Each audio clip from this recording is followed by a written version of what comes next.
Welcome to Smart Wealth with Joshua. Your daily stock analysis and catalyst talk. Today we're looking at Rocket Lab. If you find our talks useful, please consider subscribe, like, and comment underneath. And we really have a fascinating financial situation to unpack today. Yeah, we really do. Because, if you think about sitting on $1 billion in cash, watching your gross margins expand to like 44%, and then turning around and asking the market for another $1 billion. Right. I mean, in almost any other industry, that triggers immediate investor panic. People just start dumping the stock. Exactly. But in the aerospace sector, it might actually be, well, the ultimate strategic flex. So our goal today is to look past all that cinematic launchpad footage. We want to really figure out if this company is just another highly speculative space stock trading on, sci-fi enthusiasm. Right. Or if it's genuinely transitioned into a structurally sound, multi-year investment, like an actual end-to-end space prime. Yeah, because the sheer scale of the financial footprint here really demands that level of scrutiny from anyone looking to build wealth in this sector. I mean, we're looking at a 2025 full-year revenue hitting a record $602 million. Which is massive. But to understand where the valuation is actually going, you have to look at the structural shift in how they generate that cash. Yeah, the Q4 2025 data tells a very specific story. It does. In that quarter alone, they brought in $180 million in total revenue. But the critical data point, the one investors really need to pay attention to, is that $103.8 million of that came strictly from their space systems segment. Wait, so that's what, over half? Yeah, that represents 58% of their entire business mix for the quarter. Wow, which is a huge deal because historically the whole financial model for space companies revolved entirely around launching rockets, like putting a payload on a controlled explosion and sending it to orbit. Right, and the problem with launch revenue is that it's structurally lumpy. Extremely lumpy. Yeah, like if you have a cryogenic valve issue on the pad, or there are upper atmospheric wind shears, you have to scrub the launch. And that revenue recognition immediately gets pushed into the next quarter. Which is just a nightmare for managing quarterly earnings. It creates this brutal cash flow unpredictability for a publicly traded company. Exactly. So moving 58% of their revenue to space systems fundamentally changes their margin profile. I like to think about it in terms of a supply chain analogy. If you only provide the launch vehicle, you're just providing the delivery truck, right? Right. Get paid for the trip. But what Rocket Lab has done is move into owning the cargo itself. Yeah, they're building the reaction wheels that control the satellite's orientation. They're doing the star trackers for navigation, the solar arrays, the actual flight software. So once your proprietary hardware and software integrated into a client's satellite bus, you're just baked into that program for its entire life cycle. Exactly. You're capturing value at every single stage, which translates directly into high-margin recurring income. Space systems revenue is generally recognized on a percentage of completion basis. Or when they actually deliver the components. Right, which completely smooths out the balance sheet. It basically insulates the company from the inherent volatility of the launch pad. And the market is clearly responding to that insulation. I mean, their contracted backlog is now sitting at $1.85 billion. That's a 73% year-over-year increase. It's wild. Analysts are now projecting their revenue to scale from a current run rate of about $850 million, up to $3.7 billion over the next 5 years. But that $1.85 billion backlog isn't just commercial satellite startups relying on venture capital. A massive pillar of that stability is coming directly from the defense sector. Yeah, you just have to look at their recent $190 million deal with the U.S. Defense Department. Right, the hypersonic test flights. Exactly, using their HASTE rocket. It's literally their biggest single launch deal to date. And this positions them really uniquely against current macro headwinds. Because if you look at the broader market, ongoing conflicts in the Middle East, general geopolitical instability, it's dragging down commercial space stocks. Institutional investors get, very nervous about commercial spending during periods of conflict. But national defense budgets are structurally immune to those immediate economic shocks. Right, they just keep spending. Yeah, so that defense backlog creates a really solid fundamental floor for their valuation. In fact, looking ahead to the highly anticipated Q1 2026 earnings in early May, the consensus is that they'll beat revenue guidance almost entirely on the back of this defense spending. But I have to ask, let's analyze the strategic risk here. If your biggest launch deal ever is for testing hypersonic weapons, aren't you fundamentally altering your corporate DNA? How do you mean? Well, do they risk losing that agile Silicon Valley culture and slowly mutating into like a bureaucratic legacy prime contractor, like a Lockheed or something? Ah, I see what you're saying. But that assumes they're building a bespoke defense division from the ground up, which isn't the case here. They are heavily leveraging dual-use technology. Okay, so using the same tech for both.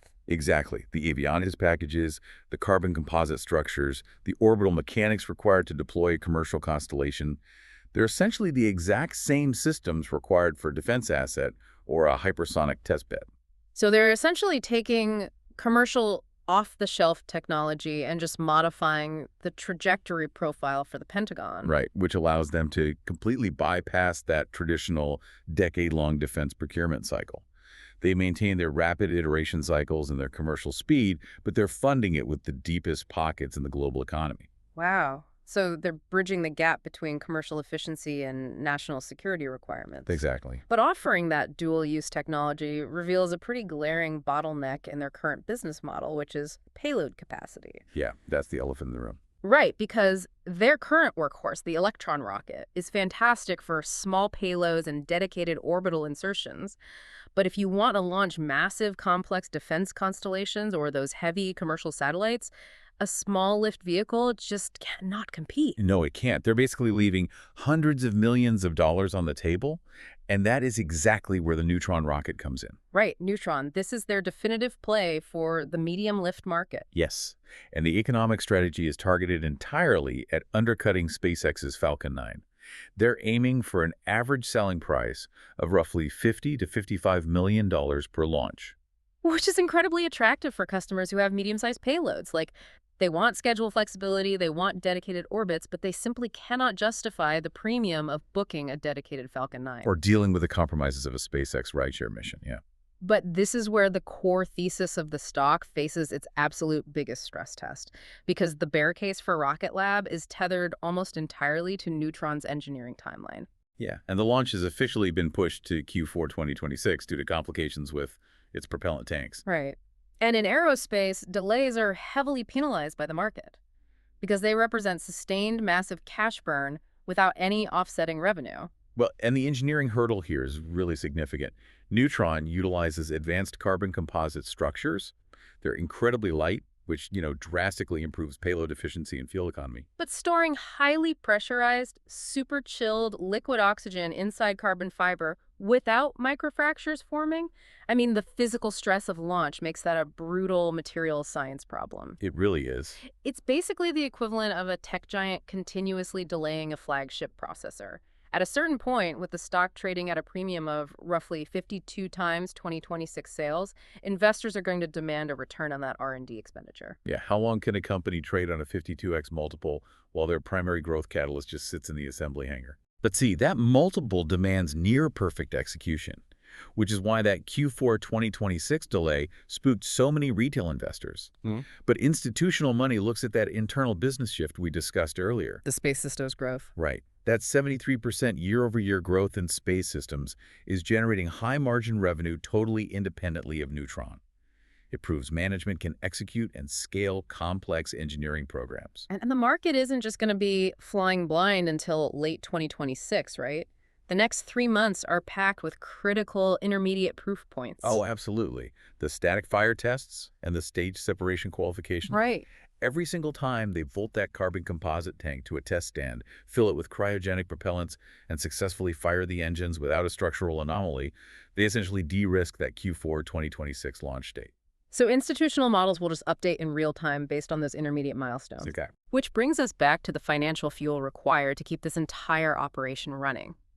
Because scaling a multi-billion-dollar space systems backlog while simultaneously funding the R&D for a next-generation reusable rocket, it requires an astonishing amount of capital. It really does. Let's look at the balance sheet. Because management just executed a move that confused a lot of retail traders. They currently have over $1 billion in cash and equivalents. Their gross margins expanded to 44.3%. Yet, They just announced a new $1 billion forward equity capital raise via an ATM offering. Yeah, replacing an older $750 million agreement. Right. And the initial reaction to an equity raise is always fear of dilution. Like, why print more shares when your margins are expanding and you have $1 billion in the bank? It sounds counterintuitive, but in highly capital-intensive sectors like aerospace, you have to look at the mechanics of distressed financing. Yeah, unpack that. Well, the absolute worst time to raise capital is when you actually need it to make payroll or keep the lights on. Because at that point, the institutional lenders dictate the terms. Exactly. You end up issuing toxic convertible debt or doing massive block sales at a severe discount, which completely tanks the share price. And then that forces you to issue even more shares the next time you need cash, just to raise the same dollar amount. It permanently destroys the cap table. It's a death spiral. So by initiating a $1 billion ATM now, while the stock is consolidating at a high valuation and they're operating from a position of fundamental strength, they completely avoid that scenario. Right, because an at-the-market offering allows management to act like a tap connected to the market. They don't just dump $1 billion worth of shares overnight. No, they can slowly drip shares into the market on days with really high buying volume, raising capital almost invisibly without disrupting the technical support levels. It provides them with an absolute war chest, and given their vertical integration strategy, that capital is likely targeted for strategic M&A, wouldn't you say? Oh, without a doubt. If you look at the gaps in the national security supply chain, there are these highly specialized private companies building encrypted communication software, advanced optical sensors, radiation-hardened microchips. Stuff the military desperately needs. Exactly. With $1 billion in dry powder, Rocket Lab can acquire those firms, bolt their proprietary tech directly into the Space Systems division, and push those 44.3% margins even higher. All while capturing way more of the defense budget. Right. And that strategic positioning is exactly what's driving the current price action. If you look at the technical setup, the stock is navigating a classic consolidation phase right now. Yeah, after a massive run-up, it's forming a cup and handle pattern, and it's established incredibly strong buyer support around the $69 range. And every time the price action tests that level, institutional algorithms and buyers step in to defend the valuation. The options flow data completely backs that up. We're seeing sustained whale alerts, right? Unusual options volume and large dark pool block trades. Yeah, massive institutional capital is quietly accumulating shares, while retail traders are distracted by the timeline delays. And we saw the mechanics of this play out immediately after the ATM announcement. The stock took a 6.5% dip on the initial headline shock. Because retail algorithms read the word dilution and automatically sold. But aerospace is a high beta sector. It aggressively exaggerates broader market movements. So that initial panic selling likely trapped a significant number of short sellers who assumed the equity raise was a sign of fundamental weakness. Exactly. And when a high beta stock hits a hard support level at $69 with trapped short sellers, you create the exact mechanical conditions for a short squeeze. Oh, wow. So if those intermediate Neutron tests are successful in the next few months, the buying volume will force those shorts to cover. Which just accelerates the upward momentum, yeah. And this technical setup aligns perfectly with the fundamental research we're seeing. Clear Street recently initiated coverage with a buy rating and set an $88 price target. Which implies a 33% upside from current consolidation levels? Right. They're looking at the $1.85 billion backlog, the margin expansion, and the strategic value of the ATM. They are heavily discounting the Q4 2026 delay because the underlying business model has been fundamentally de-risked by that recurring satellite component revenue. You know, there is a really fascinating macroeconomic irony embedded in this entire thesis. What's that? Well, SpaceX is the undisputed Goliath of this industry. They are Rocket Lab's primary competitor. Yet, one of the most significant bullish catalysts for Rocket Lab's stock over the next 24 months would actually be a SpaceX IPO. Oh, absolutely. The liquidity mechanics of the public markets make that a very real possibility. A SpaceX IPO would be a generational financial event. It would mandate massive capital reallocation from institutional portfolio managers across the globe. Every major tech and aerospace ETF, every mutual fund mandate would require exposure to the space sector. But IPO allocations are incredibly tight. Right. So if a major fund cannot get sufficient allocation in the SpaceX IPO, or if they just require a secondary asset to balance their sector weighting, that capital doesn't just sit in cash. No, it cascades directly into the most viable, vertically integrated, publicly traded proxy in the market. Rocket Lab essentially absorbs that institutional liquidity simply by being the runner-up in a two-horse race. It's incredible. So synthesizing all these data points, the transition to the 58% space systems mix, the hypersonic defense floor, the calculated engineering risk of Neutron, and that $1 billion ATM, where does the fundamental analysis land? It yields an 8 out of 10 bullish conviction score. That is a very high conviction rating for a stock trading at 52 times future sales. It is, but it requires acknowledging that this is strictly a multi-year hold. I mean, you're looking at $2 billion in combined cash and backlog liquidity. The company has successfully pivoted their core business model, but the thesis requires the patience to absorb the near-term volatility. Because the market will definitely test that $69 support level multiple times between now and the Neutron static fires. Yeah, definitely. But if they can commercialize the medium lift market and maintain their component integration dominance, the margin expansion will heavily reward capital that can survive the waiting room. It really comes down to trusting the engineering execution over the timeline anxiety. Completely. But I want to leave you with a structural question for your portfolio. We spend so much time analyzing the massive growth premiums applied to these stocks. They trade at these valuations because space is treated as the ultimate unconquered economic frontier. Right. But what happens to the math if Rocket Lab actually executes perfectly?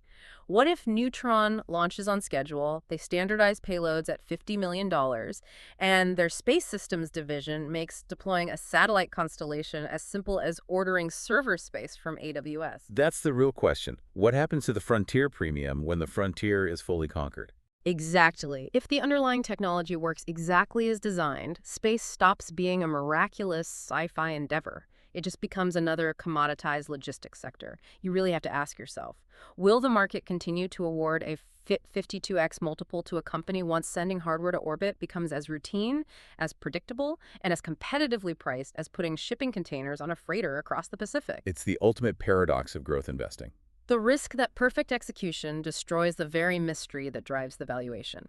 Something to consider as you watch the order flow around that $69 support level. Until next time, keep digging deeper.